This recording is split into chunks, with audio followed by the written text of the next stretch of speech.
So if you guys remember, I stood up here just about a year ago, just over a year ago, told my entire testimony.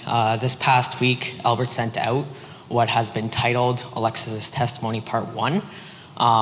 He sent it out on the church Facebook page and in the WhatsApp group. If you're not in the WhatsApp group, pretty sure you can talk to any of the pastors, Judy, any of the elders, get on that group. So if you were not here last year and didn't have a chance to watch that 20-minute clip in the last, 3 days? I think you gave him 3 days. That's not a lot of time, Albert. So I'll just go over it quickly for those who either don't remember or didn't see it.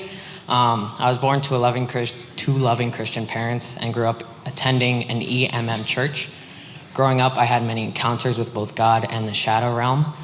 Too many encounters to just up and leave God when it seemed easier to do so. At 16, I came out as same-sex attracted.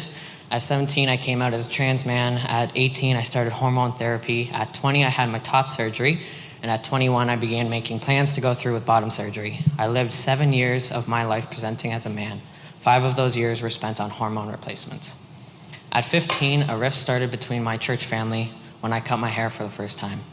It would continue to grow as I came out with same-sex attraction and gender dysphoria. Everyone backed away from me instead of trying to help or even just treating me as one of the fellow church attendees. When COVID hit and we were all forced to step away from in-person church, I realized I was fighting for my family to see me as a person and they weren't trying. I was putting in way more effort than I was receiving. I made a difficult decision to leave that church, my family, for 19 years and follow my parents to this new church. I was welcomed here with open arms. Even when people started finding out my struggles, I was given a space in the family. For all intents and purposes, this family of believers has adopted me in as one of your own. You took me in when I was lost and looking for home. You loved me while I was broken and helped me find my way to healing. For me, becoming a member is finally, after about 5 years of attending this church, making that adoption legal. When I gave my testimony last year, I was about a month and a half off of hormone treatment. I'm not entirely sure, I think. I'm now 15 months-ish off, and I can say it's not easy, but it is simple. There's been no complications hormone-wise, no health complications. I just find myself not wanting the life that's been laid before me. I want what my king wants, but I have not found a way to want it. As much as I don't want it, though, I persist, just as any servant to the king must. As some may remember, at the end of my testimony last year, I had said that I asked God to make a way for me to attend Bible college to grow in my gifts. He did just that in January 2025 when I began attending Steinbach Bible College. I believe he will continue to provide for me to finish my 3-year degree. Living in dorm was in some ways difficult and in some ways quite rewarding. Living with that many girls all in one place made me realize that I'm the one that's awkward around women, not the other way around. For a long time, I had been putting that on the women around me, saying they just don't know how to interact with me when it's been me the whole time. During the MX module, which is a 3-week period dedicated to mission exposure, the first years had come back after 5 days of being gone. Those who could went home.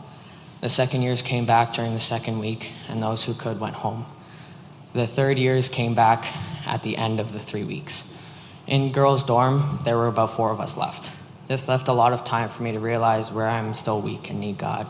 For a lot of that week, thoughts in my head raced around that I had made the wrong decision, that it would have been easier to just keep on living the way I was, and that I was happy living as a man. I was happy with my partner.